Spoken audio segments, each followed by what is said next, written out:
À notre époque de communication instantanée et de médias de masse, les personnes qui parlent souvent au sujet de l'islam possèdent très peu, si ce n'est aucune compréhension sur la richesse de son histoire, mais aussi sur ses textes sacrés ainsi que sur la diversité qui existe au sein de l'islam. Malheureusement, les médias laissent souvent parler les terroristes musulmans au nom de tous les musulmans. Ceci est aussi crédible que de laisser les croisés, l'Inquisition ou bien les terroristes chrétiens d'Irlande du Nord parler au nom de tous les chrétiens. Ce qui est très souvent esquivé dans le débat contemporain est que l'islam est en réalité très proche du judaïsme et du christianisme. Les seules choses que les gens voient sur l'islam, c'est ce qui se passe en Afghanistan ou ce qui s'est passé pendant la guerre du Golfe ou alors en Tchétchénie ou dans d'autres endroits. Les médias décrivent toujours l'islam d'une manière négative. Par exemple, on voit toujours des musulmans se battre, etc. Mais lorsque les gens seront confrontés à la réalité du message de l'islam, je suis sûr qu'ils l'accepteront.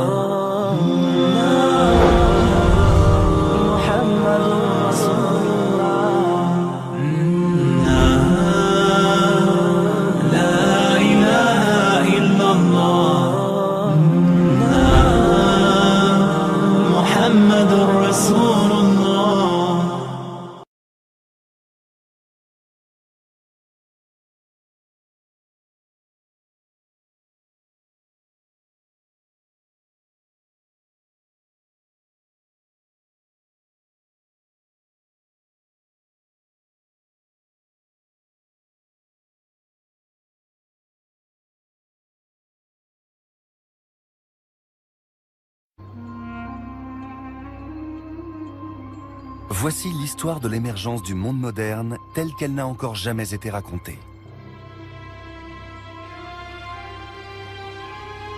Une perspective nouvelle qui montre comment la civilisation s'est propagée à travers le monde. Depuis l'aube de l'humanité et l'apparition des premières cités et des premiers empires, jusqu'à la croyance en un Dieu unique. Nous allons suivre l'avancée des peuples originaires du Proche-Orient. Une région extraordinaire qui, pendant des millénaires, a constitué un lien vital entre l'Asie, l'Afrique et l'Europe. Un carrefour économique, scientifique et culturel.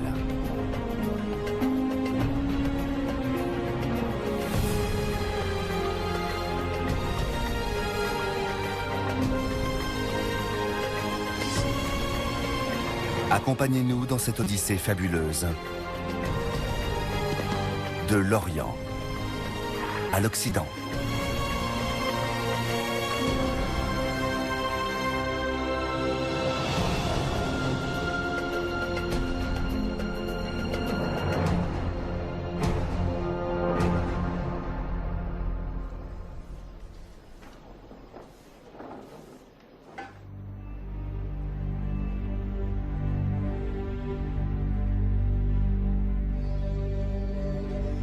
Damas, en Syrie.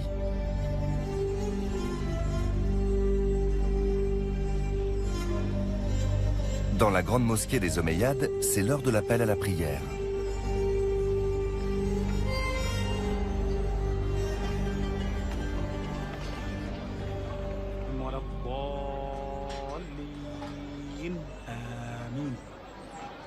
Allahu Akbar, Allahu Akbar.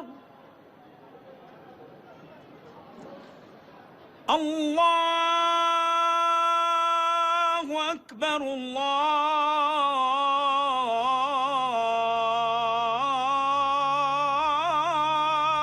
Akbar.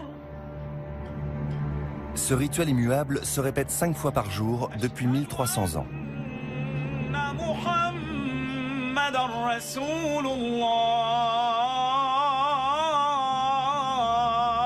C'est l'appel qu'entendent partout dans le monde les croyants d'une des 3 grandes religions monothéistes, l'islam.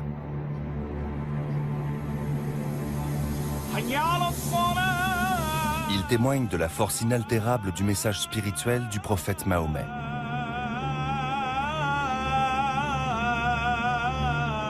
Mais il se fait également l'écho d'une autre grande tradition musulmane.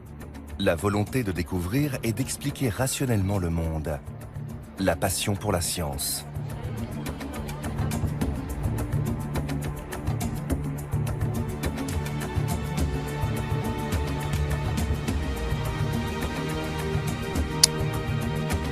Voici l'histoire de la contribution de l'islam médiéval à la civilisation.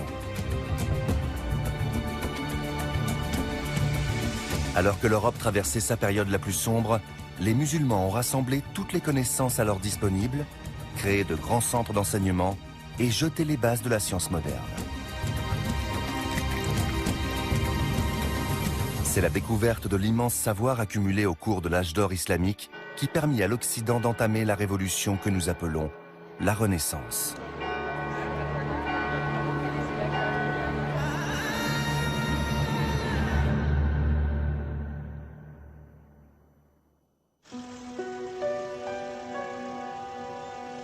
Le Victoria and Albert Museum de Londres a été construit au XIXe siècle.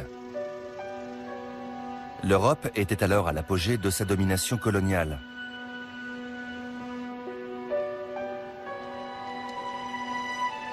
Ces grandes œuvres d'art, dont on ne voit ici que des reproductions, révèlent une certaine vision de la montée en puissance de la culture occidentale, dont la suprématie a fini par s'imposer au monde.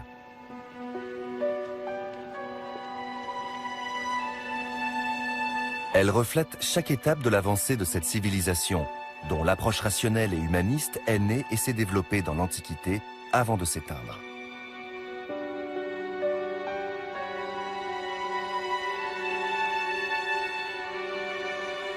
Selon la tradition occidentale, c'est l'Europe moderne qui a redécouvert ses racines au moment de la Renaissance.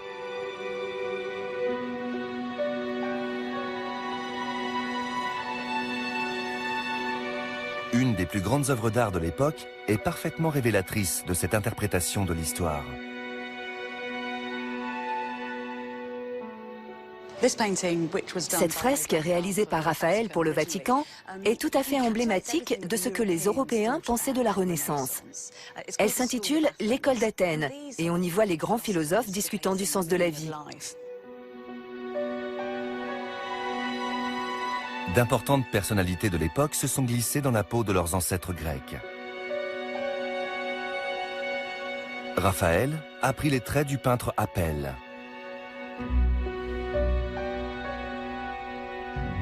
Michel-Ange est Héraclite. Et au centre, Léonard de Vinci prête son visage à Platon. Ce que nous dit cette peinture, c'est que la culture grecque s'est transmise directement à l'Europe de la Renaissance.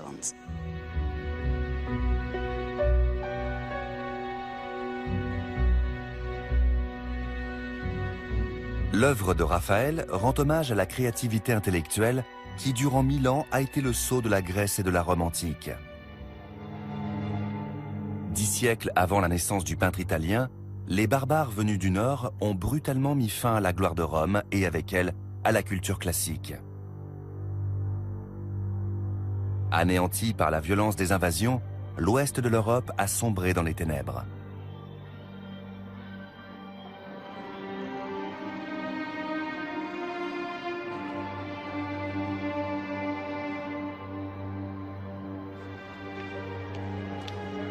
Le Forum, la principale place de la ville antique, la tribune d'où Cicéron et César s'adressaient au peuple, est transformée en terre agricole.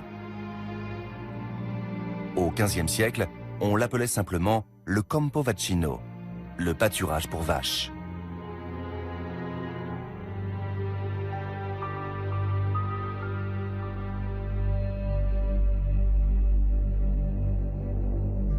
Avec la chute de l'Empire romain, l'Europe a vu disparaître sa culture urbaine et s'est coupée de la philosophie grecque.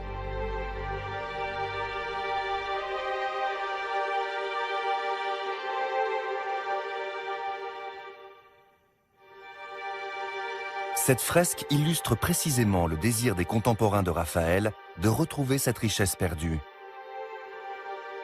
Entre les deux époques dépeintes par l'artiste, seul semble exister le temps de l'ignorance. Mais à y regarder de plus près, une autre interprétation se fait jour. Ce qui est fascinant, c'est ce personnage discret, presque dans le coin, penché sur le dos de Pythagore. Cet homme s'appelait Averroès et c'était un lettré musulman. Sa présence ici est une des très rares indications de tout ce que la Renaissance devait au monde islamique. Cette figure solitaire symbolise le chaînon manquant entre l'Antiquité et la Renaissance.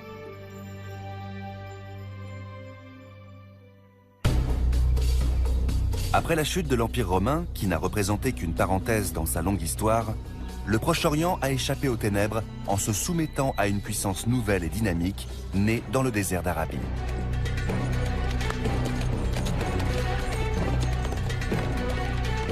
Dans le sillage des envahisseurs s'imposait une nouvelle religion, l'islam.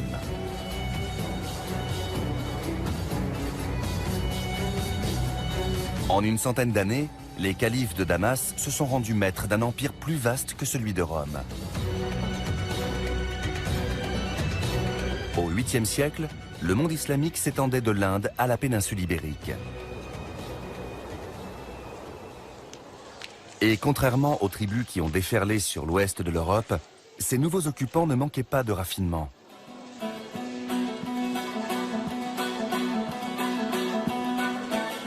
Les édifices de la capitale témoignent aujourd'hui encore de la volonté de l'Empire de développer les cultures nouvellement soumises plutôt que de les anéantir.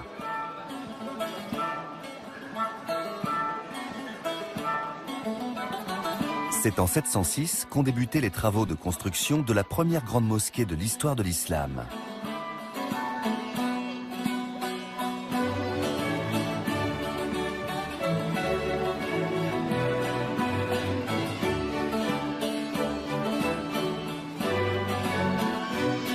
L'emplacement choisi était l'un des plus anciens sites sacrés du monde.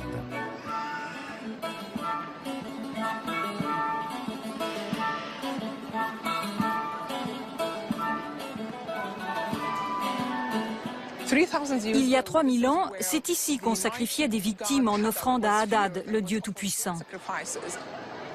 Au 1er siècle, ce site ne représentait qu'une petite partie du gigantesque temple de Jupiter, qui au 4e siècle est devenu l'église Saint-Jean-Baptiste. Et au 8e siècle, celle-ci a laissé la place à la plus grande mosquée du nouvel empire musulman. La mosquée des Omeyyades est symbolique de la place qu'occupe l'islam dans l'histoire des civilisations. Les nouvelles mosaïques et les minarets, réalisés par des artisans chrétiens, se superposent aux structures de l'ancienne église et du temple païen. Tout autour de nous, l'architecture est la preuve que le nouvel empire ne détruisait pas les constructions existantes. Il bâtissait par-dessus, avec un niveau de sophistication supérieur. Et son approche était la même dans le domaine intellectuel. C'est dans son propre intérêt que la nouvelle religion préservait et développait les savoirs anciens. Les fidèles étant tenus de prier 5 fois par jour à heure fixe, il était essentiel de pouvoir mesurer le temps très précisément.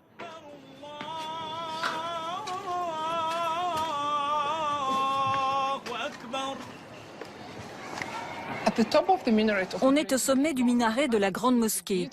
Ce cadran solaire a été construit par Ibn al-Shatir au XIVe siècle. Des cadrans solaires ornaient généralement les cours et les murs des mosquées, car l'heure des 5 prières est fixée suivant la position du soleil. Et pour ça, un instrument de mesure s'avère indispensable.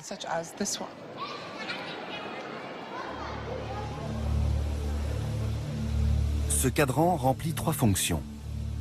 Il marque les heures du lever au coucher du soleil, divise la journée en 24 parties égales selon le système encore en vigueur aujourd'hui, et indique l'heure des 5 appels à la prière.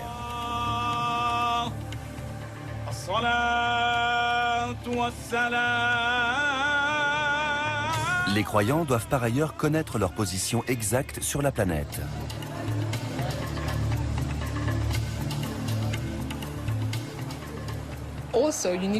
Il faut pouvoir déterminer la direction de la Mecque, car les musulmans, où qu'ils se trouvent, se tournent vers elle pour prier.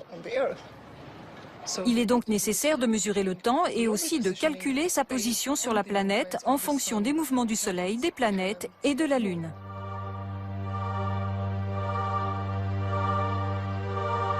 Les efforts déployés pour concevoir ce cadran solaire à partir d'une connaissance scientifique de l'univers étaient donc motivés par la foi de l'homme en Dieu.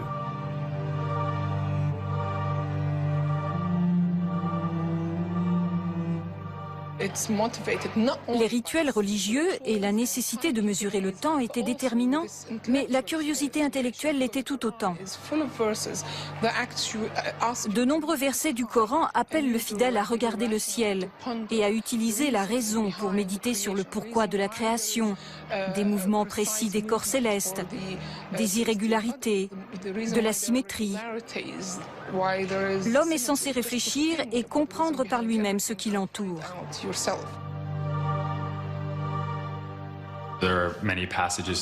Beaucoup de passages dans le Coran incitent à observer le monde, à s'émerveiller, mais aussi à essayer de mieux le comprendre, car bien des éléments prouvent que son Créateur est sage, juste et miséricordieux. Les scientifiques musulmans du Moyen-Âge voyaient dans la science un moyen d'étudier l'œuvre de Dieu sur Terre.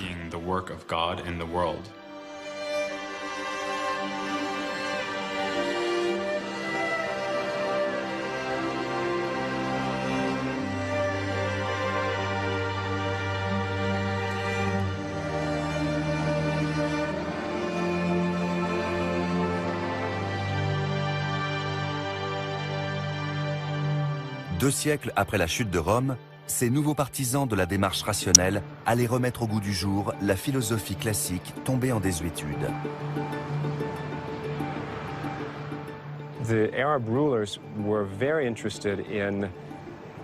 Les chefs arabes tenaient non seulement à préserver la culture et les connaissances, notamment scientifiques, des peuples soumis, mais également à rassembler ces informations.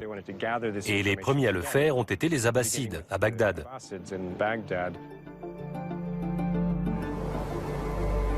En 762, la dynastie abbasside a fondé une nouvelle capitale sur la rive occidentale du Tigre. Baptisée Madinat al-Salam, la ville a cependant conservé le nom de l'ancien village sassanide, Bagdad. Construite selon un plan parfaitement circulaire, autour du palais du calife, elle est devenue la plus grande cité de son temps.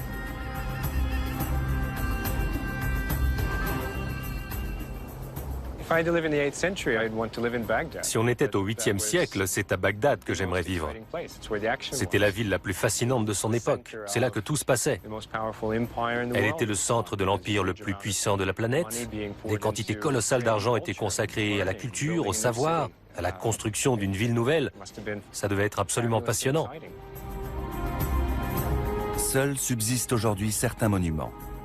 Ces constructions, qui en ont inspiré tant d'autres, dont la mosquée Ibn Tulun du Caire, attestent l'opulence d'une métropole cosmopolite qui attirait les érudits du monde entier.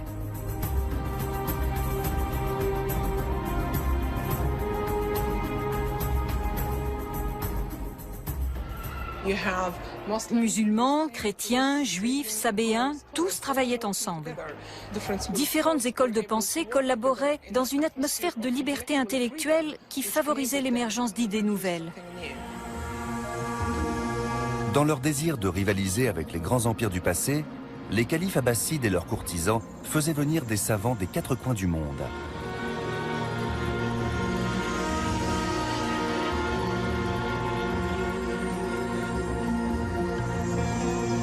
Au cœur de la ville intellectuelle se trouvait la bibliothèque royale, baptisée du nom évocateur de Maison de la Sagesse.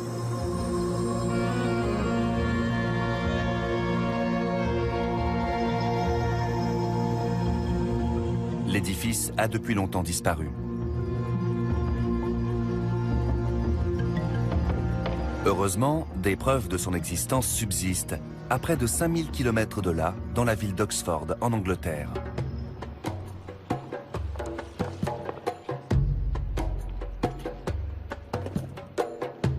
Les manuscrits conservés à la bibliothèque bodléienne montrent comment les savants de Bagdad ont contribué à sauver la culture grecque de l'oubli.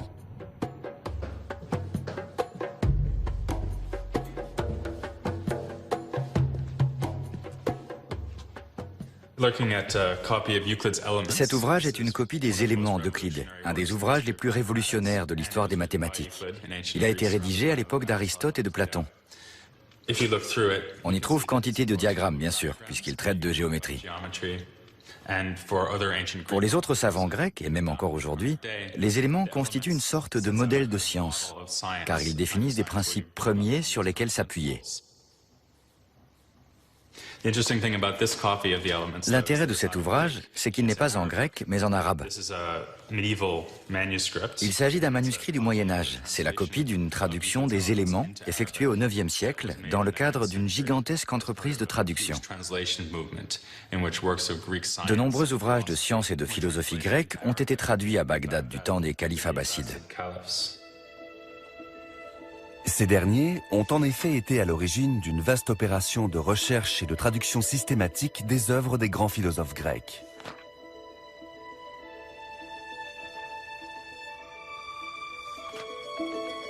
Jamais encore une culture n'avait assimilé aussi massivement les connaissances accumulées par d'autres.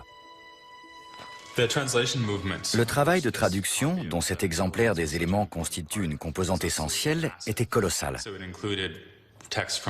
Il concernait presque toutes les disciplines du savoir grec, les mathématiques, mais aussi l'astronomie, la musique et bien sûr la philosophie. Pour la plupart, les ouvrages d'Aristote, de Ptolémée, de Galien et d'Euclide n'étaient pas disponibles en Europe au IXe siècle. L'activité scientifique et philosophique se déroulait essentiellement dans le monde arabophone, notamment à Bagdad. Les savants constituaient un ensemble de groupes diffus et complexes. À Bagdad, mais aussi partout dans ce qu'on appelle aujourd'hui le Proche-Orient, ils discutaient de l'actualité brûlante de l'époque. La métaphysique d'Aristote ou les idées de Galien sur la médecine.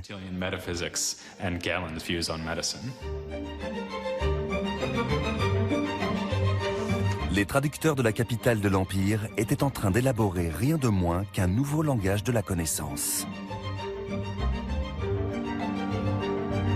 La philosophie d'Aristote, les travaux révolutionnaires de Galien, l'astronomie de Ptolémée, les éléments d'Euclide, la géométrie de Pythagore. Désormais, ce serait en arabe et non en grec que le monde découvrirait toute cette masse de savoir.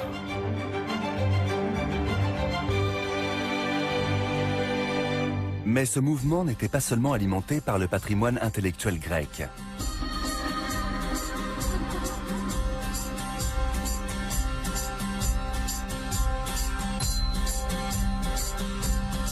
Les chrétiens syriaques, les zoroastriens de Perse et même les fidèles des anciens cultes polythéistes y contribuaient également par leurs idées. D'Inde, les Arabes ont rapporté le système de numération moderne et de nouvelles données sur la trajectoire des étoiles.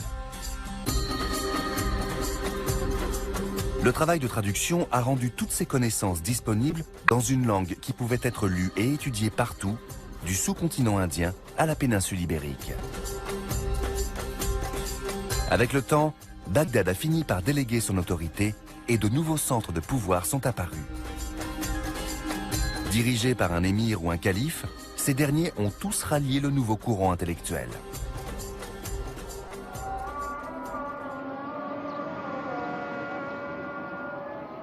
En 969, la dynastie fatimide s'est emparée de l'Égypte.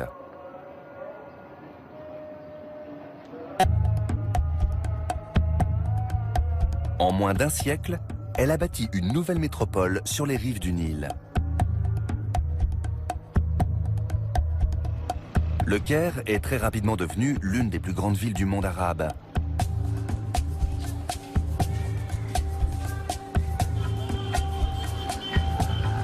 Au cœur de la cité se dressait la mosquée Al-Azhar.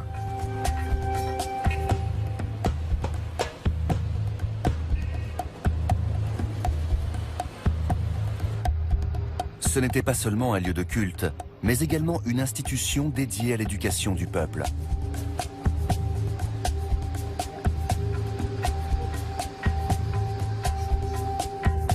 L'université existe toujours, ce qui en fait l'une des plus anciennes du monde.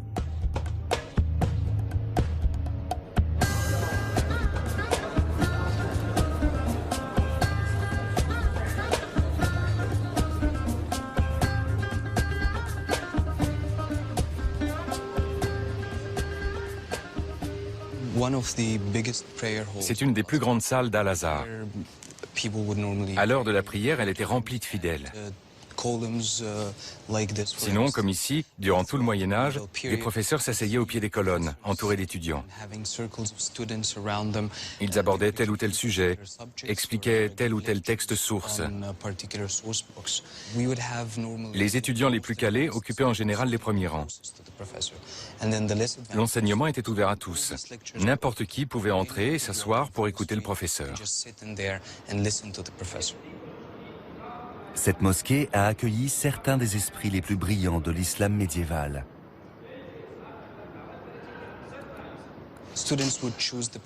Les étudiants choisissaient leurs professeurs qui enseignaient toutes sortes de matières. Le droit, le Coran, la jurisprudence, la philosophie, les mathématiques. Certains de ces lettrés étaient très appréciés. Ils attiraient de plus en plus de monde de l'extérieur, de plus en plus d'étudiants, au point qu'ils finissaient par faire cours sur une estrade pour se faire entendre. L'esprit d'émulation, né de la fondation d'Al-Azhar par les nouveaux maîtres de l'Égypte, devait aboutir à la création de nombreuses médersas et universités dans les cours rivales.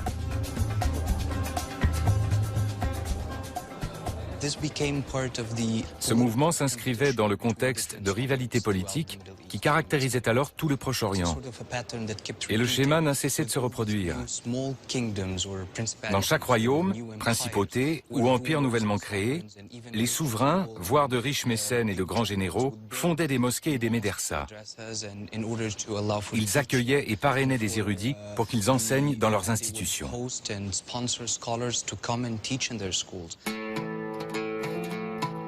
Partout dans le monde musulman, des centres d'enseignement sont entrés en concurrence avec Al-Azhar.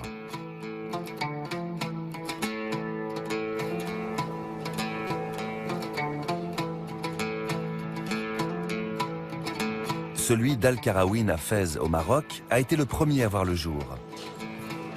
Tout autour s'est constituée une véritable ville universitaire abritant de purs joyaux d'architecture.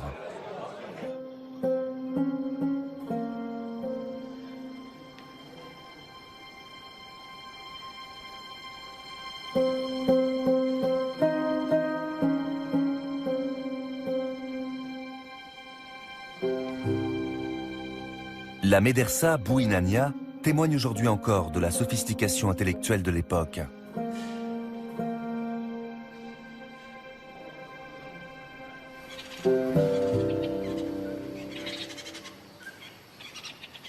Je suis le centre du savoir, alors sois mon élève.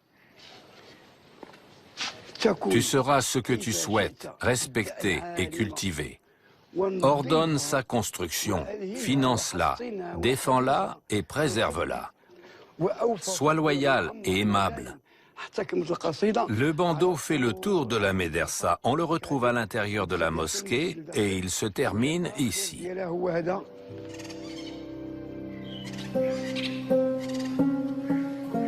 À Bouinania, les étudiants étaient logés et nourris gratuitement jusque dans les années 1960.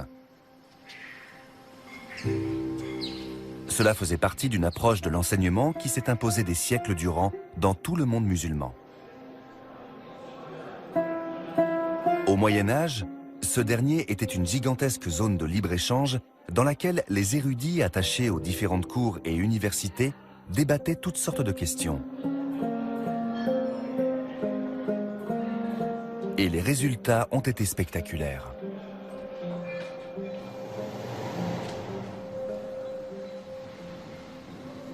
Cette effervescence culturelle a été propice à la préservation et à la transmission des textes philosophiques anciens.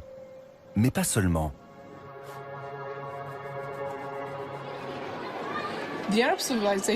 La civilisation arabe n'a pas été que la gardienne de la civilisation grecque. L'intérêt pour l'astronomie, les mathématiques, a également été à l'origine de tout un mouvement créatif. Dès le début du travail de traduction, la pensée arabe s'est engagée dans des voies radicalement nouvelles.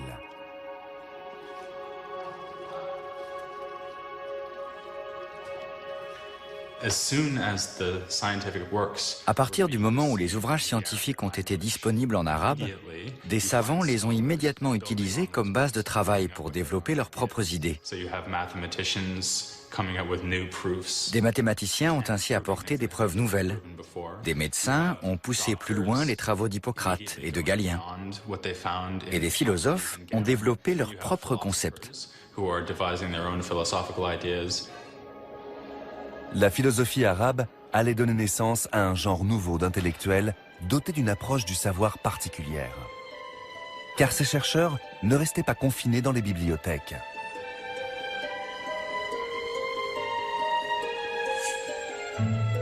Ibn al-Haytham, dit Al-Hazen en Occident, enseignait à l'université d'Al-Azhar. Il est le génie fondateur de l'optique moderne, le premier à avoir démontré les propriétés essentielles de la lumière.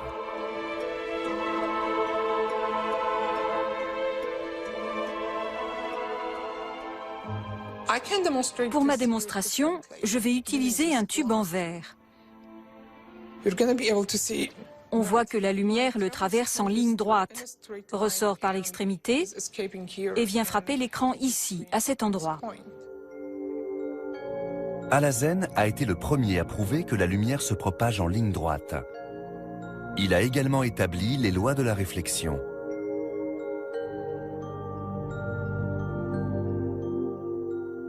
Voici maintenant un tube réfléchissant. On voit bien que le faisceau lumineux est réfléchi ici, puis ici et encore ici. Il se déplace en zigzag jusqu'au bout. Si je modifie l'angle, la lumière continue à se propager en ligne droite et vient frapper le bas du tube, puis est réfléchie. Puis elle frappe le haut du tube et est réfléchie à nouveau. Elle se propage à travers le tube en zigzagant. C'est exactement ce même phénomène qui se produit dans une fibre optique. Al-Hazen a appliqué ses théories sur l'optique au fonctionnement de l'œil humain.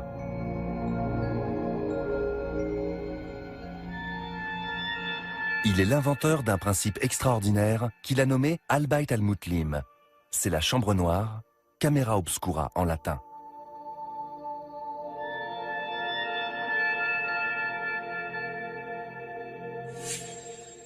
De cette fenêtre, on a une jolie vue de l'église.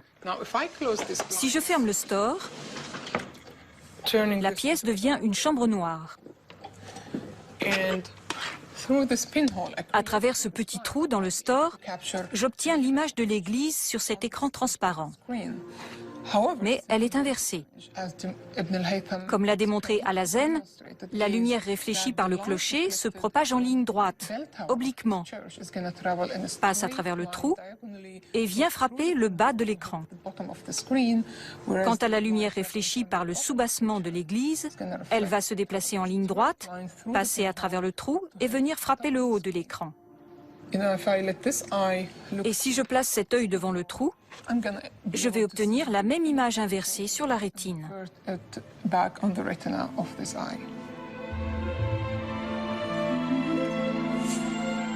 Le génie d'Al-Hazen a été de comprendre que là résidait le secret du fonctionnement de l'œil humain.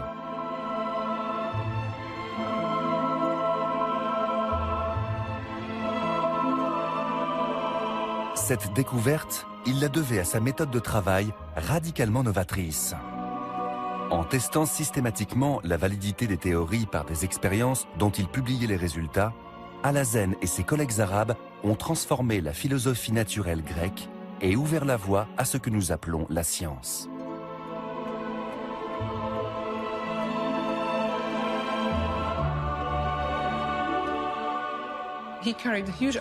Il a réalisé un nombre considérable d'expériences pour prouver ce que beaucoup considéraient comme évident.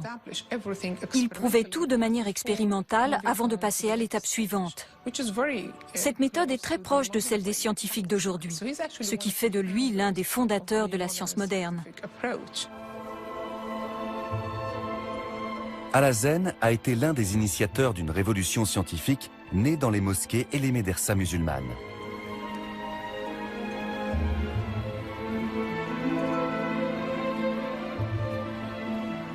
Nous devons à ces savants l'invention de la chimie moderne et les termes alchimie, alambic, alcool et alcali.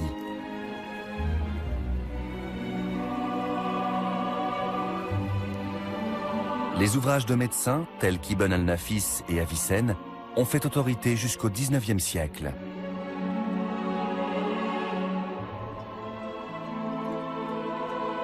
Les Arabes ont inventé les instruments d'astronomie, qui, plus tard, ont guidé les Européens jusqu'au Nouveau Monde. Ils ont mesuré la circonférence de la Terre et dressé des cartes d'une précision sans précédent.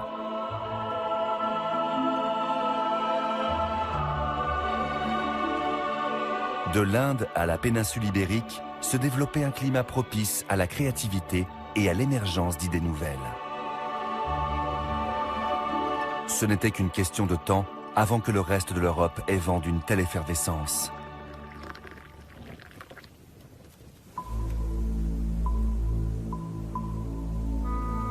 Autour de l'an 1000, l'Europe chrétienne vivait une époque charnière de son histoire. La société commençait à sortir des ténèbres, même si elle ne s'épanouirait pleinement que des siècles plus tard à la Renaissance.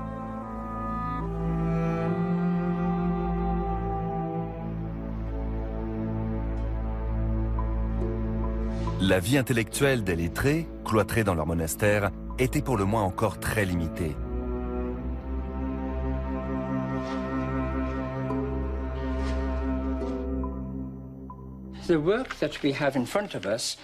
Le titre de cet ouvrage est « De Temporum Ratione ». Il est consacré à l'établissement des dates des fêtes religieuses, notamment Pâques. Ce livre est à la pointe de l'astronomie européenne du début du XIe siècle. Pourtant, par rapport aux œuvres produites au Proche-Orient à la même époque, il semble très rudimentaire.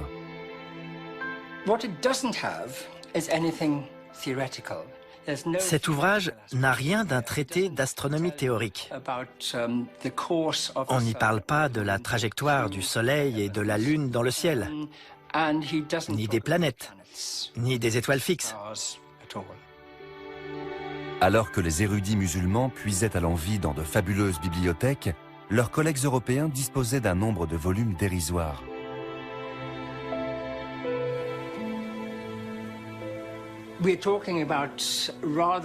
Nos bibliothèques étaient peu fournies. Disons que si une cathédrale possédait une centaine d'ouvrages, c'était déjà beaucoup. Comparé à ce que proposait la bibliothèque de Cordoue de l'époque, 80 000 volumes d'après les sources, c'est un chiffre totalement insignifiant. Un abîme séparait alors la pensée européenne de la science islamique. Et c'est de manière tout à fait inattendue que les deux mondes vont finir par entrer en contact.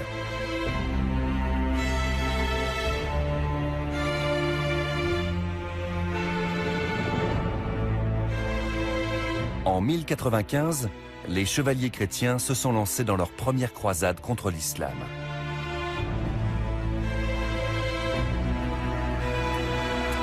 Ainsi a débuté une guerre de religion de 200 ans qui, paradoxalement, a abouti au rapprochement des cultures.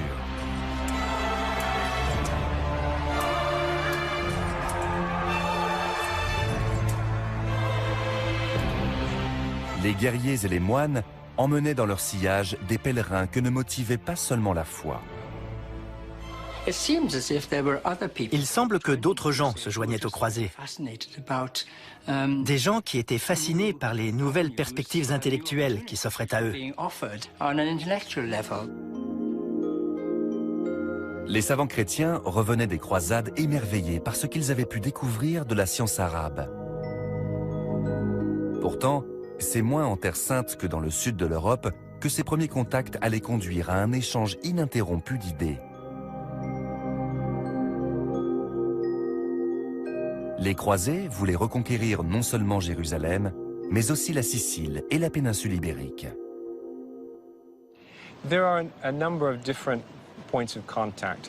Il existait différents points de contact, mais les endroits où s'est probablement produit l'essentiel de la transmission du savoir et de la culture, ce sont la Sicile et l'Espagne.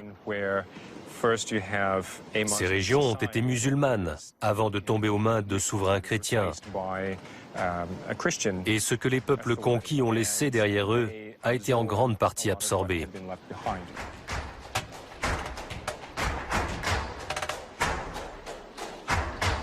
L'Espagne musulmane a développé une culture dont les chrétiens n'ont découvert le luxe et la sophistication qu'à partir du XIe siècle.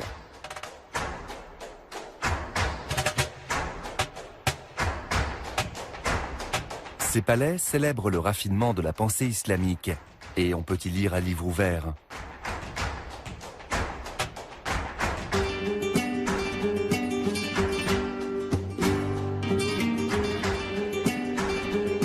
Chaque pan de mur se fait ici l'écho d'un concept philosophique ou d'un théorème de géométrie.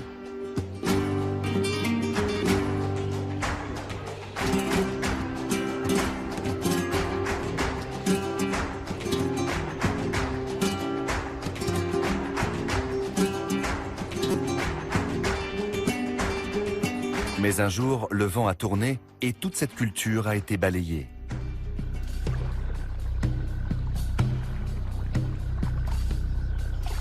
En 1085, s'est produit un événement qui allait modifier à jamais le cours de l'histoire. L'entrée du roi Alphonse VI dans la ville frontière de Tolède.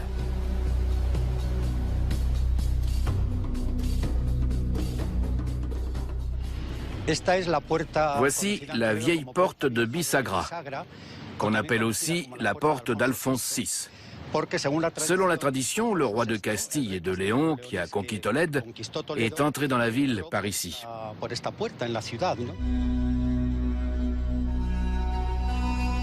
Cet épisode de la Reconquête a sonné le glas de l'Espagne musulmane.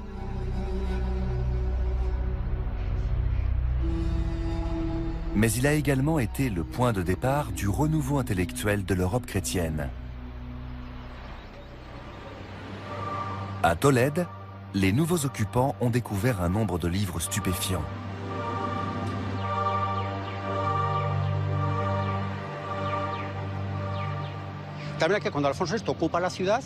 Quand Alphonse VI s'est emparé de la ville, il est très probable que certains musulmans possédaient leur propre bibliothèque. À ces livres, il faut ajouter ceux qui provenaient d'autres régions d'Al-Andalus. Et parmi ces ouvrages, beaucoup étaient des traductions en arabe d'œuvres classiques et de textes de philosophie grecque. Toute une population de lettrés juifs, chrétiens et musulmans qui parlaient aussi bien l'arabe que l'espagnol veillait jalousement sur ces livres.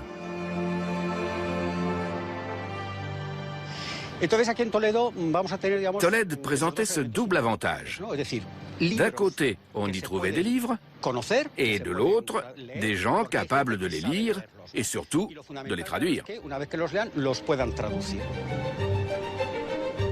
Dès sa reconquête, la ville s'est trouvée au cœur d'une vaste entreprise de traduction de textes arabes en latin.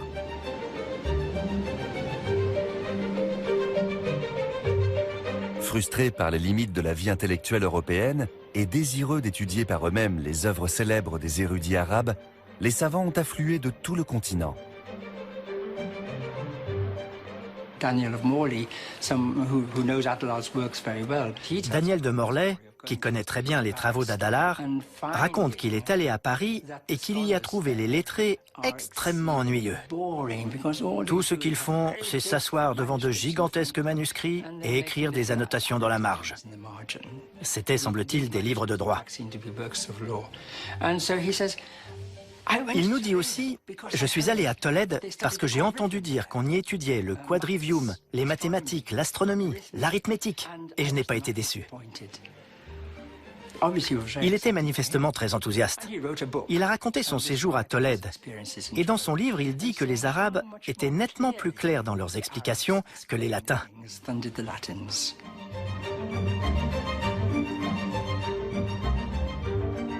L'ancienne cité musulmane a été à l'origine d'un processus aux répercussions considérables.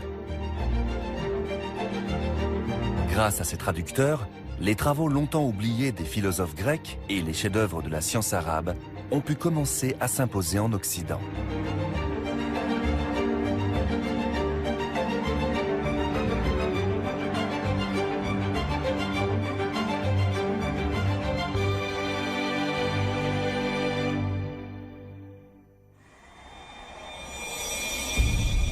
En quittant Tolède, les érudits emportaient avec eux un savoir précieux, un transfert de connaissances dont les conséquences seraient immédiates.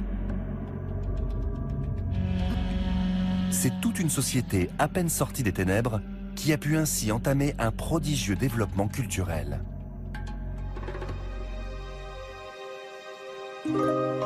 Des traces de l'influence musulmane ont été retrouvées à quelques 1300 km de Tolède, dans l'ouest de l'Angleterre.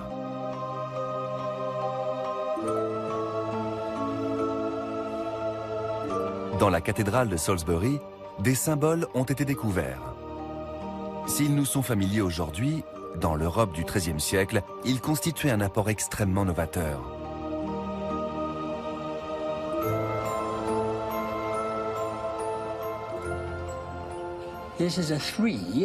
Le chiffre 3 a été gravé sur une poutre du toit dont on sait qu'elle a été installée juste après l'an 1240.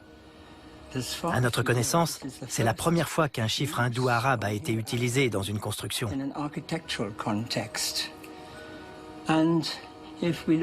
Sur la poutre voisine, on trouve un 2.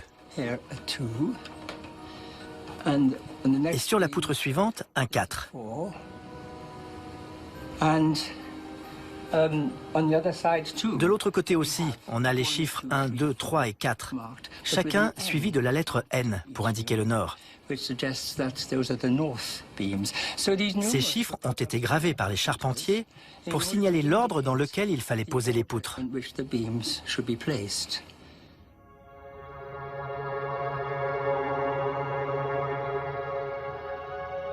Le système de numération à 10 chiffres, dont le 0, que l'on juxtapose au 1 pour faire 10, 100 et ainsi de suite jusqu'à l'infini, a été inventé en Inde et adopté par les Arabes au 8e siècle.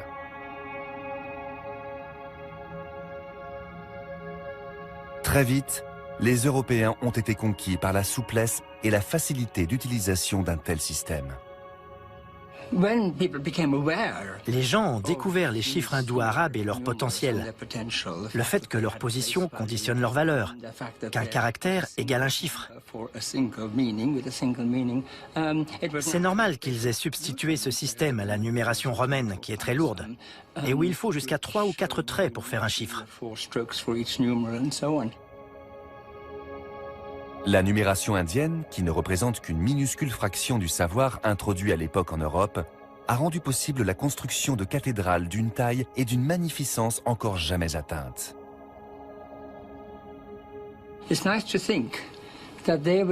J'aime l'idée que ce système était utilisé, parallèlement à des techniques mathématiques beaucoup plus avancées, dans la construction d'une cathédrale gothique comme celle de Salisbury.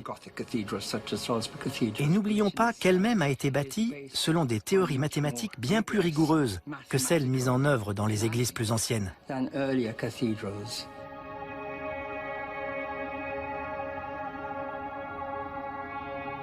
Ces lieux de culte résument à eux seuls le processus de pénétration du savoir islamique en Europe. Non seulement ils ont servi de lieu de transmission des connaissances, mais ils sont eux-mêmes le fruit de l'application concrète des nouvelles avancées. Toute une communauté était à l'œuvre dans une cathédrale. Des architectes, des maçons, des charpentiers, des lettrés, les professeurs et les ecclésiastiques. Et tous participaient à un mouvement intellectuel qui devait beaucoup à la science arabe.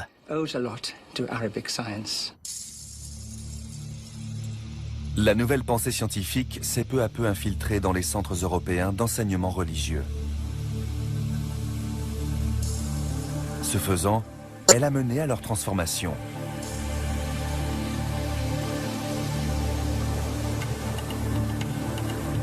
À travers toute l'Europe, des institutions ont vu le jour qui se fondaient sur les principes de l'enseignement laïque hérité des Arabes.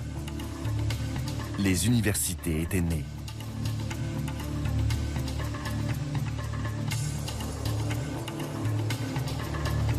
Par leur nombre et l'éventail des domaines abordés, les ouvrages provenant de Tolède ont contribué au réveil intellectuel de l'Europe.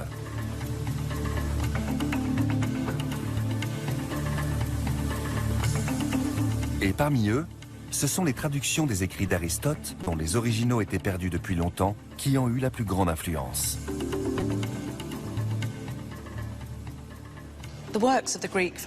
Les œuvres du grand philosophe Aristote ont joué un rôle crucial dans le développement des universités, car elles parlent de la raison, de la logique et de la nécessité de prouver une argumentation.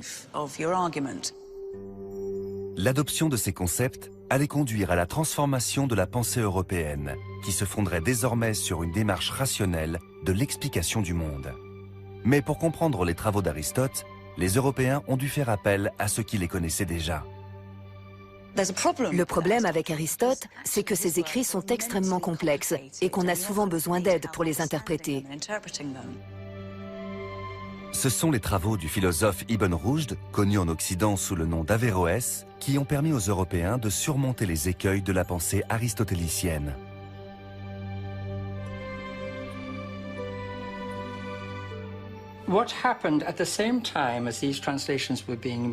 Au moment où les œuvres d'Aristote étaient traduites à Tolède, pas très loin de là, à Cordoue, dans l'Espagne musulmane, Averroès écrivait ses commentaires.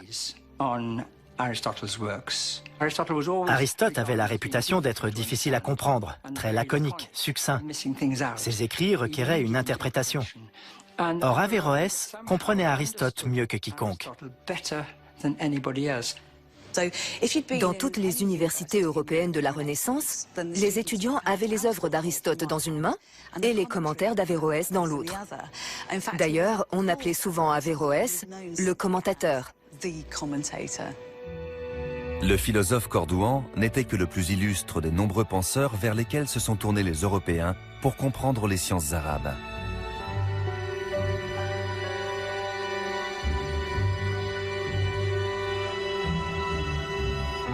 Le rôle de ces hommes s'est révélé prépondérant dans la mutation du continent. Du XIIe au XIVe siècle, celui-ci s'est découvert une curiosité et un dynamisme nouveaux. La reconquête de l'Espagne s'est achevée l'année même où les caravelles de Christophe Colomb touchaient aux côtes de l'Amérique. Inéluctablement, le centre de gravité du monde se déplaçait vers l'ouest. Un lieu dont le pouvoir de fascination est resté intact symbolise mieux qu'aucun autre ce bouleversement. Pour ces millions de visiteurs, Florence est le lieu où la civilisation européenne a atteint sa plénitude.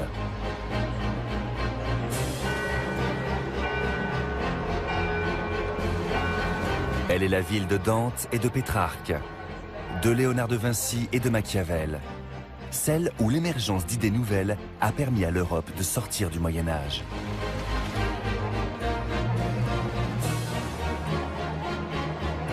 Selon la tradition, les maîtres de la Renaissance auraient trouvé leur source d'inspiration dans la Grèce et la Rome antique. En réalité, à ce moment clé de l'évolution européenne, ils s'appuyaient encore sur les géants de la pensée islamique.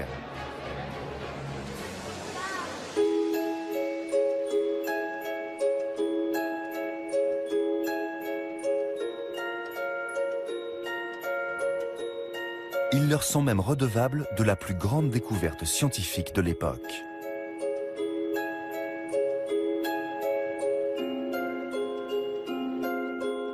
C'est à Copernic que nous devons la théorie selon laquelle la Terre n'est pas le centre de l'univers.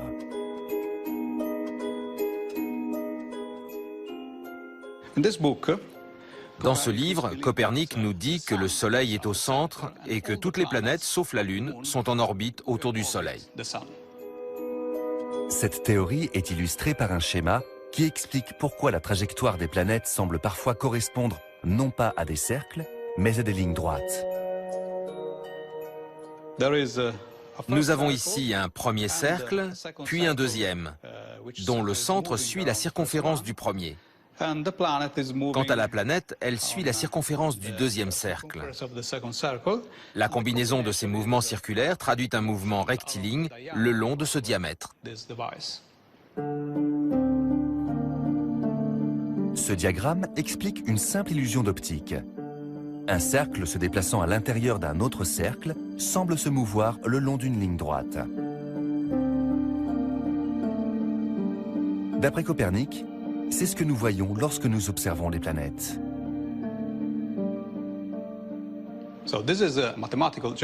Cette méthode mathématique, géométrique, Copernic s'en est souvent servi dans son livre pour expliquer, entre autres, la précession des équinoxes et aussi, par exemple, les mouvements rétrogrades de Mercure. Copernic a utilisé cette méthode maintes et maintes fois pour expliquer le système solaire.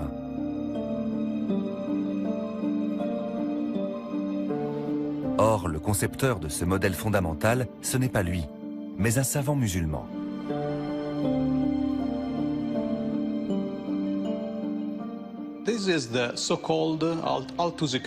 On appelle cette méthode le couple d'Al-Touzi parce qu'on la doit à Al-Touzi, un astronome arabe du XIIIe siècle.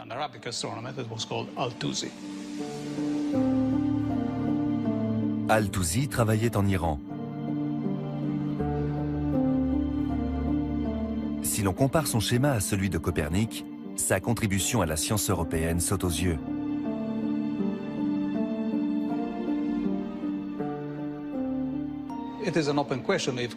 Personne ne sait si Copernic avait entendu parler de l'astronome musulman. Ce qui est certain, c'est que les deux modèles du mouvement des planètes sont très semblables. Seul change la position de la Terre et du Soleil.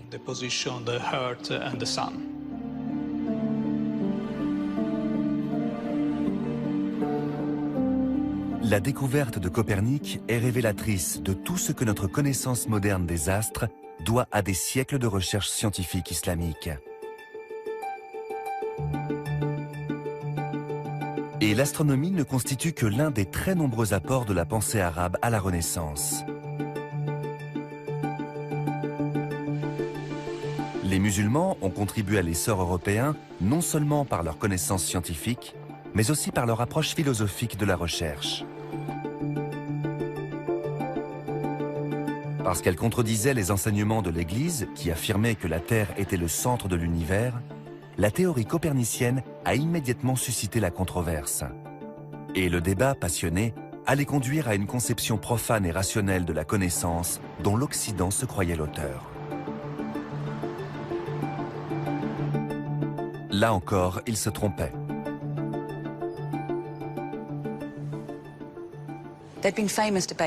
Des débats célèbres ont eu lieu en Europe sur la possibilité de combiner la pensée profane et religieuse, d'avoir une approche scientifique et philosophique de l'existence tout en croyant en Dieu. Or, la question avait déjà été abordée par les musulmans. Averroès a été le commentateur d'Aristote, mais il est aussi l'homme qui a appris aux scientifiques occidentaux à s'opposer aux tenants du conservatisme.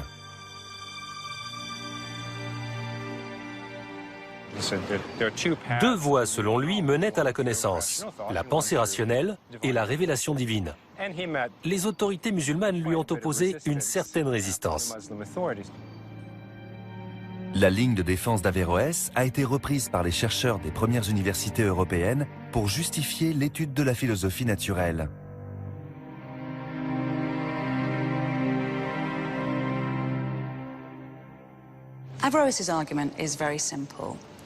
Averroès oppose un argument très simple. La philosophie, c'est la recherche de la vérité. Et si Dieu est vrai, alors les deux sont conciliables. Ces idées ont eu une influence considérable en Occident durant des siècles, car elles ont permis de justifier l'existence d'un enseignement à la fois religieux et profane.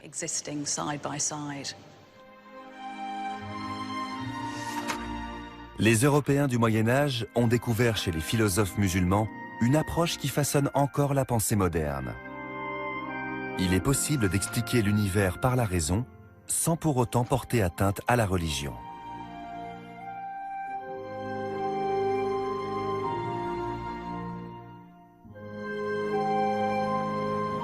Les opposants d'Averroès auraient peut-être dû faire cas de ce que disait un traducteur chrétien.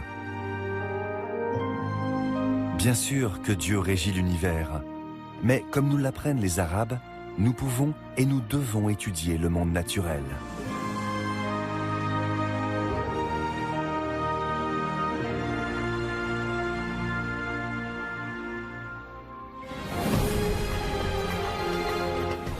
Dans un instant, en passant par Ispahan, Samarcande, Bukhara et le Taj Mahal, découvrons les civilisations qui sont apparues en Asie centrale.